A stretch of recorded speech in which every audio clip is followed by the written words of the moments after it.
Felicia sat on the edge of the luxurious bed, her hands trembling as she clutched the hem of her nightdress. The golden hues of the chandelier above cast warm light over the room, but Felicia felt anything but comforted. Her face was streaked with tears as she looked up at her husband, Harrison. "Please, Harrison," she whispered, her voice breaking, "don't ask me to do this." Harrison stood across the room, dressed in an expensive silk robe that only emphasized the wealth and privilege he carried so effortlessly. His handsome face was set in a mask of frustration. "It's not a big deal, Felicia," he said, his tone calm but with an edge of impatience. "Salami is my friend, and it would mean a lot to me." Felicia's tears flowed freely now, her sobs shaking her small frame. "But why? Why would you ask this of me? I'm your wife. I vowed to be yours alone." Harrison sighed, rubbing his temples as if she was unreasonable. "This is about loyalty and trust. You'll see, you'll enjoy it. Thank me later." She shook her head vehemently, her heart pounding with confusion and dread. This was not the Harrison she had thought she married. Where was the loving, attentive man who had looked at her with adoration on the day of their marriage introduction ceremony? However, to understand this story very well, you need to understand where Felicia is coming from and how she met her husband, Harrison. Meanwhile, could you support my channel by subscribing to my channel? It is free. Hope you can also like my video and share. God bless you, friends. Felicia grew up in a close-knit, godly family where tradition and values were the foundation of their lives.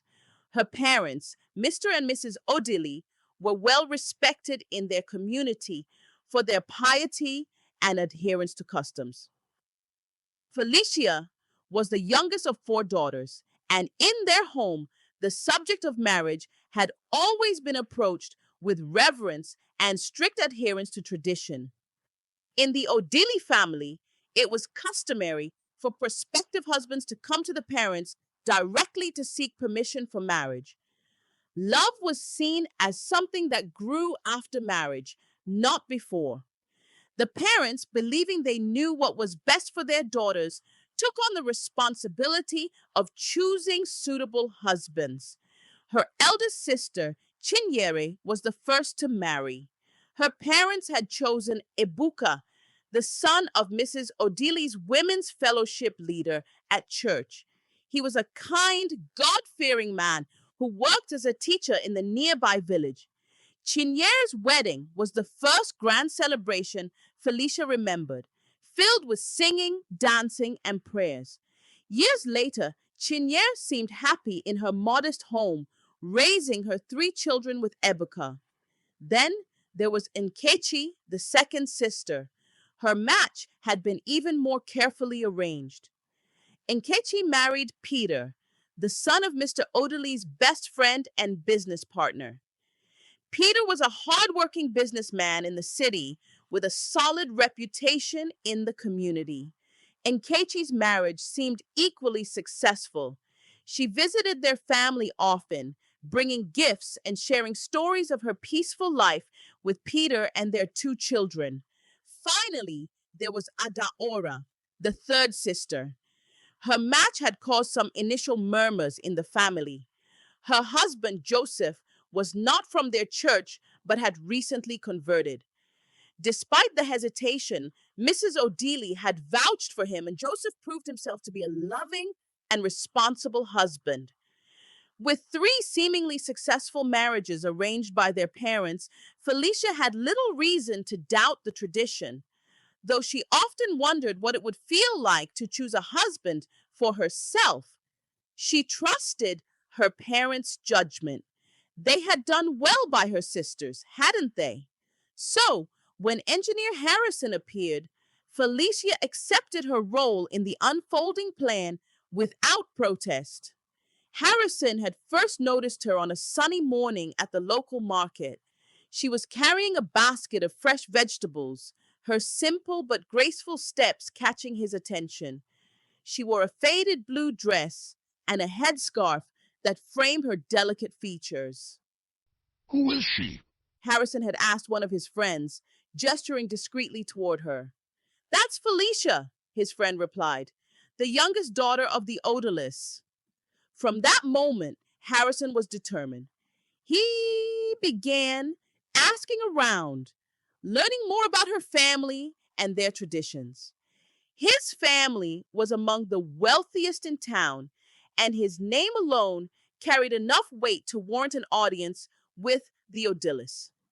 When Harrison arrived at their home with his relatives and uncles to ask for Felicia's hand in marriage, the Odyllis were delighted. A wealthy, educated, and handsome young man, it was the perfect match. Felicia was informed of the proposal only after her parents had already given their approval. She sat quietly in her room, listening to the murmur of voices in the sitting room as Harrison's family and hers exchanged pleasantries. Her mother came to her room, her face glowing with excitement. Felicia, come and meet your future husband, she said. Felicia's heart raced. She didn't know much about Harrison, but the idea of marrying a man from a wealthy family, one who was young and handsome, made her feel a mix of nervousness and anticipation. Her parents had successfully chosen all her sister's husbands, so she trusted that this match would be no different. Taking a deep breath, she stood up and followed her mother to the sitting room. When she walked in, all eyes turned to her. Harrison stood up, his tall frame and striking features making her cheeks flush. He smiled at her, and she couldn't help but return a shy smile. This is Felicia, her father said proudly. Harrison's gaze softened as he looked at her, his voice warm and steady. It's an honor to meet you, Felicia. She lowered her eyes, her voice barely above a whisper. Thank you. The room buzzed with laughter and conversation as the families finalized the details. Felicia sat quietly, sneaking occasional glances at Harrison. His presence was commanding but gentle, and she couldn't deny that she felt a flicker of excitement. In her heart, Felicia hoped this would be the beginning of a beautiful story, just like her sisters. The wedding had been a grand affair, filled with music, dancing, and laughter. Felicia had been swept up in the whirlwind of celebrations, her heart full of hope and dreams for the future. Moving into Harrison's mansion had felt like stepping into a fairy tale. The house was massive with marble floors, high ceilings, and a kitchen that seemed larger than her family's entire home. Harrison had welcomed her warmly, showing her the lavishly decorated bedroom and the walk-in closet filled with clothes he had already bought for her. But as the days turned into weeks, cracks began to appear in the perfect facade of her new life. Harrison was not the loving, gentle man she had thought him to be. From the start, he had made it clear that he was the one in control. Every decision, no matter how small, was his to make. If she wanted to buy groceries, she needed his approval. If she wanted to visit her family, it had to be scheduled at his convenience. Even the clothes she wore were chosen by him. Felicia, he said one morning as she prepared breakfast, why are you wearing that dress? Didn't I tell you the red one suits you better? She hesitated, holding the spatula tightly. I thought this one was fine for today. Harrison frowned, his voice dropping to a cold tone. Don't make decisions without consulting me again. Felicia nodded quickly, her heart sinking. She didn't want to argue. She had always been taught to be a peaceful, submissive wife, and she told herself this was just part of adjusting to marriage. But Harrison's control extended beyond words. One evening, Felicia had forgotten to iron his favorite shirt. When he asked for it and found it wrinkled, his reaction was swift and unforgiving. I told you this shirt is important, he snapped, his voice echoing through the house. I'm sorry, Felicia said quickly, trembling. I'll do it right away. But Harrison's anger didn't subside. He grabbed her arm tightly and shook her. Do you think sorry fixes everything? The pain in her arm lingered for days, and though he didn't hit her often, the threat of his anger was always present. Felicia confided in no one. She prayed for strength and told herself that all marriages had challenges. Despite her growing unease, Felicia continued to do everything Harrison wanted. She cooked his favorite meals, smiled at his friends, and avoided doing anything that might upset him. She convinced herself that this was just her cross to bear. But Harrison's demands grew more troubling. Harrison's requests started small. At first, they were harmless questions about her loyalty. You'd do anything for me, wouldn't you, Felicia? He asked one evening as they sat in the living room. Of course, she replied without hesitation. He smiled, but there was something unsettling in his gaze. Good. A wife should always make her husband happy. Then came the first real test. He invited her to dinner with some of his friends and told her to dress provocatively. Make sure you wear that tight black dress, he said, and don't be shy with the guys. Be friendly. Felicia had hesitated. Friendly? What do you mean? Just smile, laugh at their jokes, let them feel comfortable around you, he said casually, as if it were the most normal thing in the world. Felicia complied reluctantly, telling herself it was just part of being a good wife. She wore the dress, smiled, and laughed at jokes she didn't find funny. She endured the way Harrison's friends looked at her, their eyes lingering too long. But now, as Harrison stood in front of her, asking her to sleep with his friend Salami, Felicia realized she didn't know him at all. Please, Harrison, she begged, tears streaming down her face. Don't ask me to do this. It's just one time, he said, his voice cold and detached. Salami is my friend, and this is important to me. Felicia sank to the floor, her hands clasped together in desperation.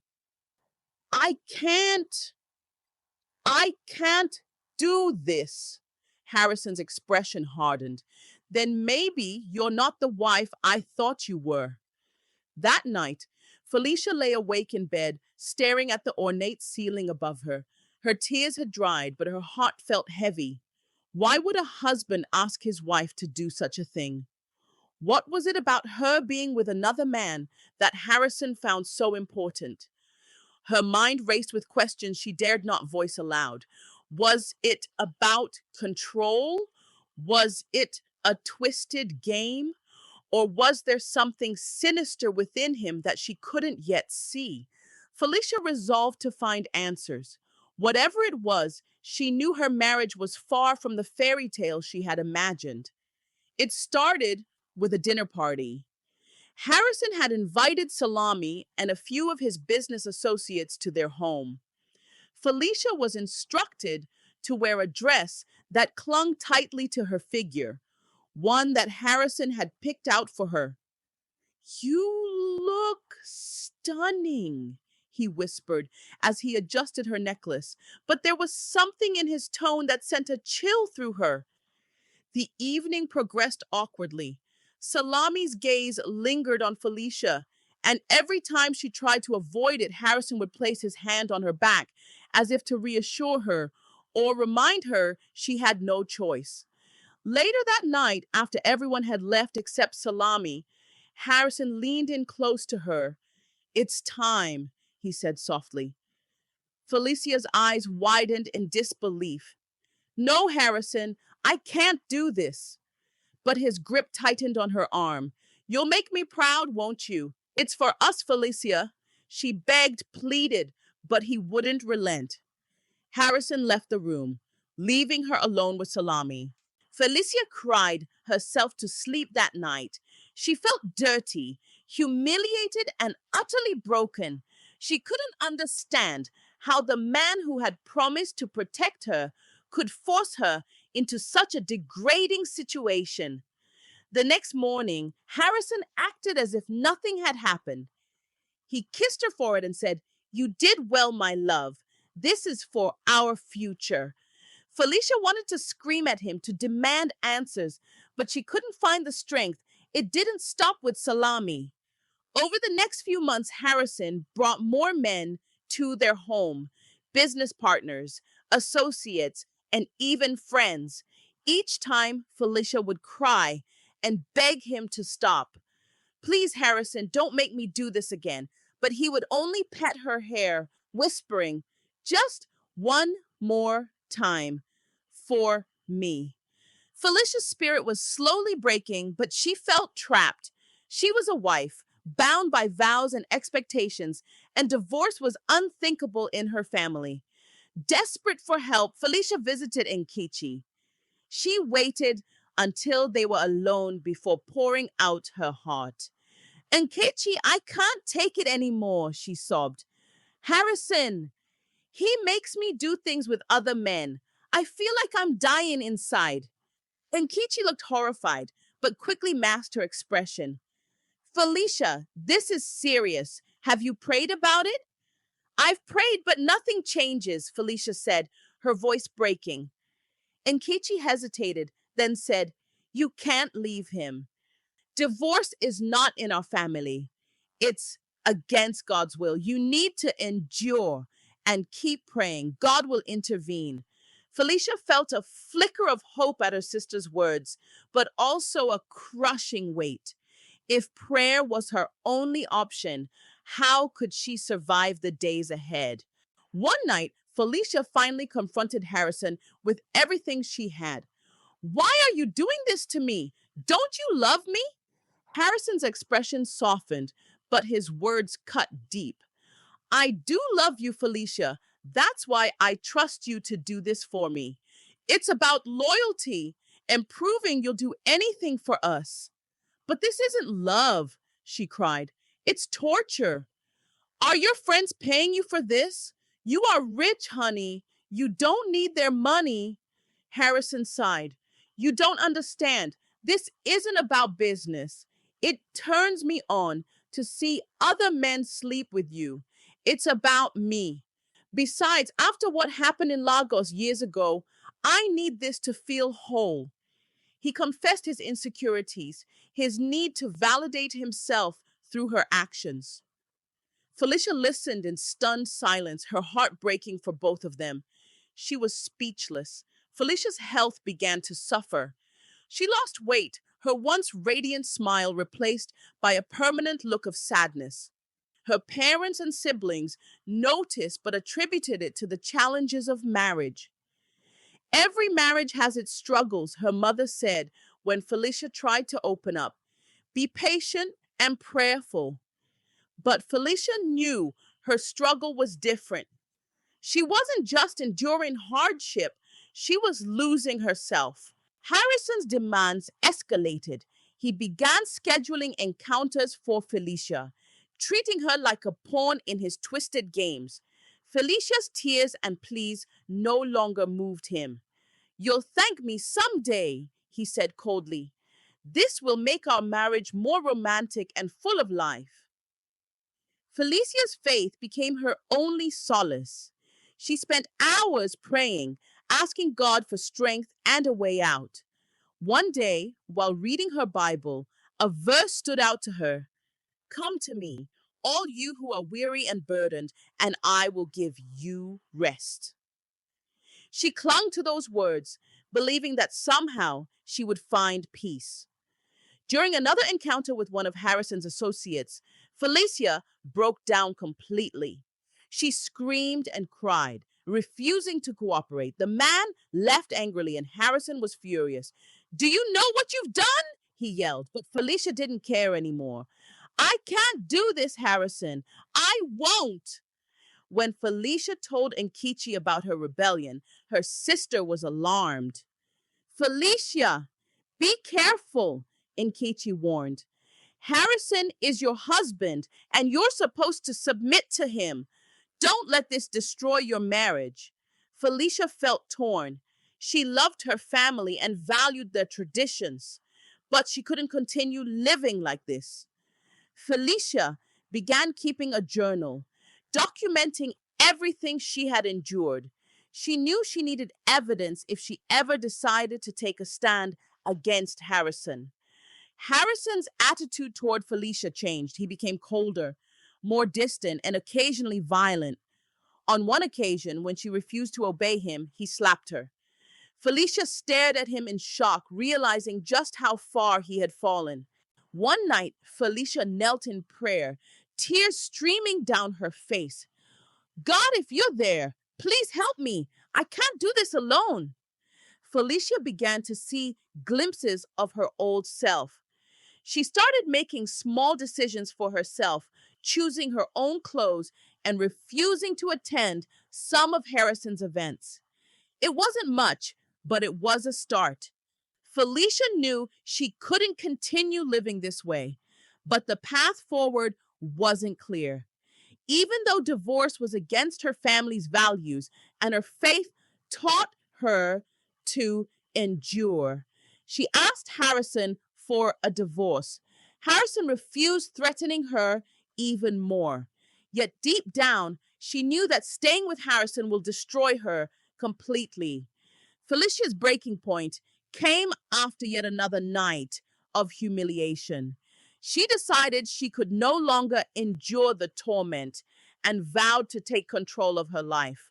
For weeks, Felicia secretly recorded her interactions with Harrison, capturing his demands, threats, and twisted reasoning. She hid her recordings carefully, ensuring Harrison wouldn't suspect anything. During this time, she began to withdraw emotionally. She stopped reacting to his taunts, demands, or attempts to manipulate her. She no longer cried, pleaded, or fought back. Her indifference infuriated him, but it also confused him. One evening, after Harrison returned from a business trip, Felicia confronted him. I have something to show you, she said calmly, handing him her phone. Harrison frowned and pressed play. His face turned pale as he listened to his own voice commanding her to sleep with salami, followed by her sobs and pleas for him to stop. What is this? He demanded. Evidence, Felicia said, her voice steady, of everything you've done to me. I've uploaded it to a secure platform. If anything happens to me, or if you don't meet my demands, it will be released to your business associates, your family, and the public. Harrison's jaw tightened. You wouldn't dare. Felicia's calm gaze unnerved him. Try me. She then laid out her terms with icy precision. 1. You would divorce me immediately. 2. You would set up a business in my name as compensation for the years I have suffered. 3. You would leave me alone and never contact me again. Felicia said boldly. You think you can blackmail me? Harrison sneered. Felicia leaned forward, her voice like steel. This isn't blackmail, it's justice. And if you think for 1 second I'm bluffing, go ahead and test me. Over the next few days, Harrison tried to regain control. He alternated between begging for forgiveness and threatening her. You're my wife. You can't leave me like this. He shouted during one argument. I stopped being your wife the day you started treating me like a commodity. Felicia replied coldly. Harrison's frustration grew as he realized she was no longer under his thumb. Her indifference denied him the emotional control he once wielded. Harrison eventually caved under the pressure. His fear of losing his reputation and business outweighed his desire to dominate Felicia. Fine, he said one evening, his voice trembling. You'll get your divorce and your business, but you'll regret this. Felicia didn't flinch. The only thing I regret is trusting you. The divorce was finalized quietly to avoid scandal. True to his word, Harrison transferred funds to set up a boutique for Felicia, a business she had always dreamed of running.